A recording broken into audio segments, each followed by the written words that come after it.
I've made 2 casts, I've caught 2 bass.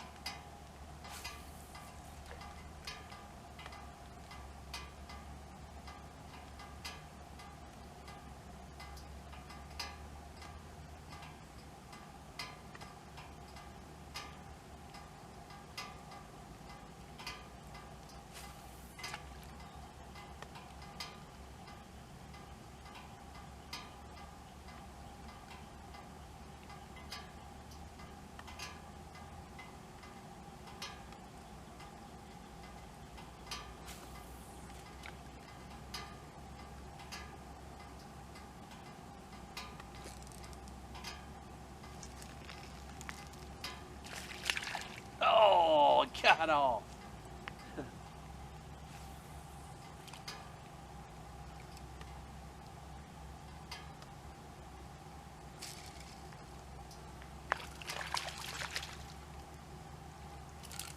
A little bitty one.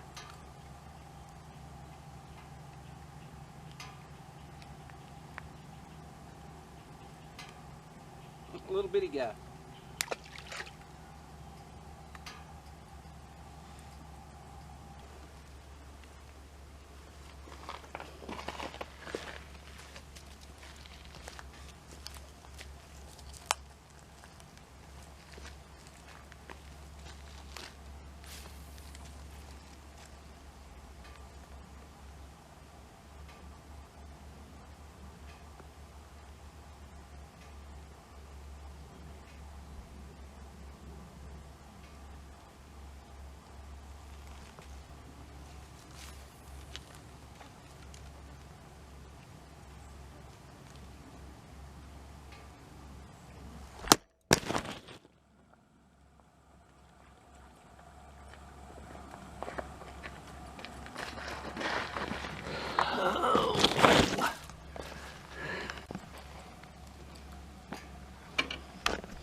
Wow, you guys actually did better than I thought you would with that kind of fall.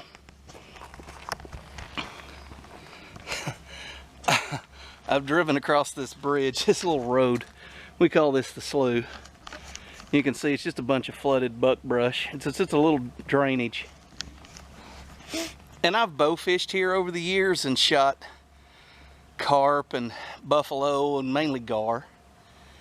But I came over at this time, the water's real clear and I could see bass out there swimming around, like 1.5 pound bass. So I just had a little chartreuse spinnerbait tied on from when I was fishing down on the river. So I made a few casts with the spinnerbait, and first 2 casts I caught nice bass. Then after that, they kind of caught on. Let me show you some fish here in the water.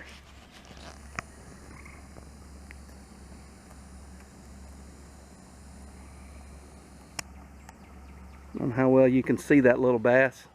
There's a bunch of them right there. You find the tip of that tree limb.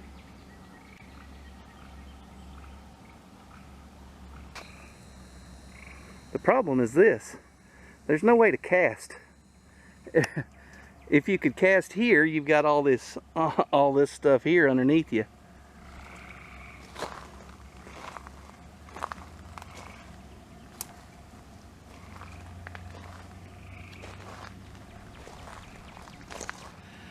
I think I caught the biggest on my first cast. I should have taken a picture of it, I guess. But I wasn't prepared to, I didn't think I was going to be, I don't know. I don't know what I was thinking. This was the last place I expected to fish. It was just kind of a scouting trip to see where I could get to on the river.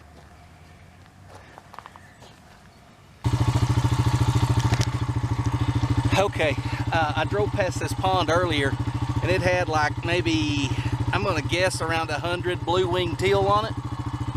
So we're gonna ease up there this time, see if I can catch them.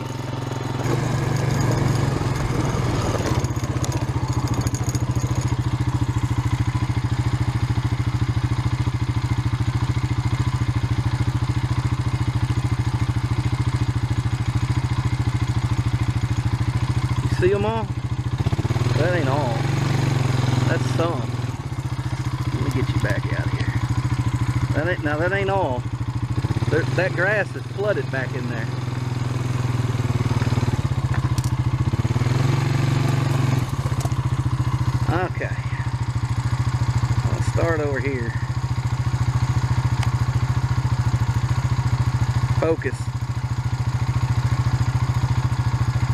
See them maneuvering through there?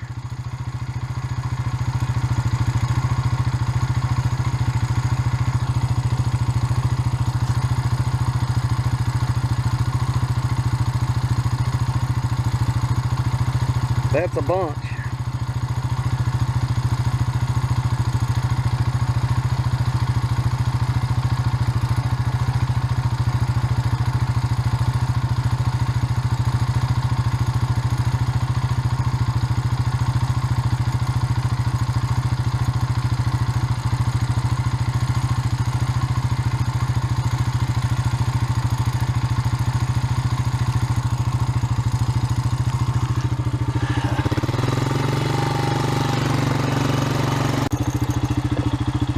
Now I was just on the edge of shotgun range, and I probably could have killed some of those with a shotgun.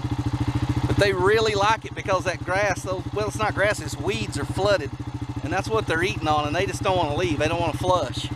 And I don't want to flush it. I just want to show them to you. So there you have it. They're heading north. They say them things will go on up into Alaska before they mate and lay eggs. So they got a long ways to go. Well, the water's dropped about 6 foot. So where I'm standing would have normally been underwater. Now's the time to come out and get all the greenhorn's mistakes out.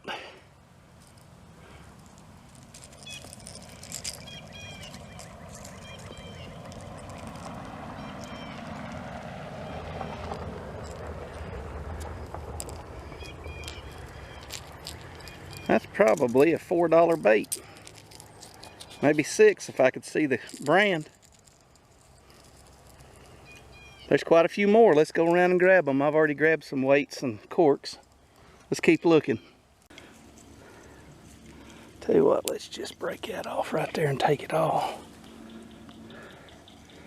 There's a cork, a little dab of lead, and a pretty good hook.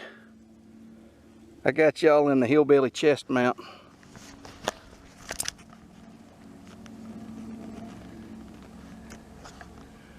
There's another one right there. Let's just drop that for the time being. Got a little spinner right there. Looks like a jig with it. Let's take both of them.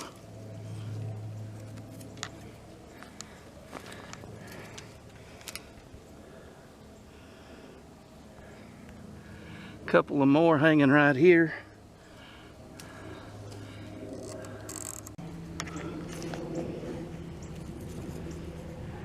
Pretty good cluster of stuff. I see some more. That worm hook looks new.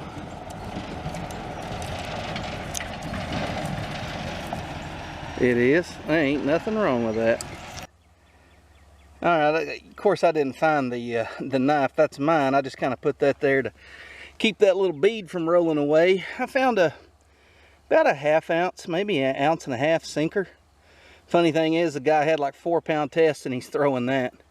Jig, of course I won't keep the jig, but the lead head's in good shape. So this one here I may throw away. It's got a little rust on it, but that's a like new hook. Same as this one here. Those are like new, what I would call minnow hooks. This hook is good. I'm not keeping the jig, but man, that's as good a trout hook as you could ask for right there. Same way with this little, I call this a beetle spin. That hook and lead head's still in good shape. Let's just throw the jig away. That's probably what I'm keeping. This is just a slip cork. That bead goes on there. This is a clip-on cork. These are about, I don't know, 50, 75 cents if you bought them at the store. This looks a little rough, but I assure you, that'll clean right up. And there may be a little bit of rust on those hooks, but they're still sharp. And that'll clean right up. So, all in all, when you come to a place like this where basically just a bunch of goobers fish, every time the water gets high, they all run down here, and they've got a 6 kids running around with broke rods and reels throwing stuff in. That's the kind of people that throw out and get hung up. I mean, we all get hung up and lose stuff. But those are the people that lose a lot of stuff. And anyways,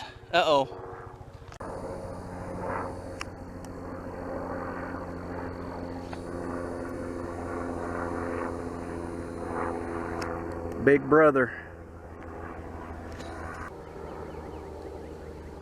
He's always watching me. Big brother's always watching. Man, the bugs are bad. I gotta get out of here. Anyways, hey look. 15 minutes of walking around with a pocket knife, and you've made up for all the stuff you lost fishing in a place like this. So when the water goes down, do what I did. Go down there and get all them corks and grab them all up. I think there's some more around on that side, but it's kind of slick muddy and I just don't feel like fighting it. I'm getting tired. I kill 3 birds with 1 stone. Now, I actually thought about calling you the other day. And yeah, oh yeah, I was gonna call you. I was wondering how things were going, and I thought, man, I need to call him. And well, I just never got it done. Something else come up. That's about the way it is. Every so often I get think I need to call Harold and harass him a little bit. You know. Yeah. I've done nothing stupid, but I'll think of something stupid to tell him. Make him think I've done something stupid. But no, man, things been going good down there. We're just rocking on. The pool stuff is, I'm pretty sure Harold is going to...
Hang on.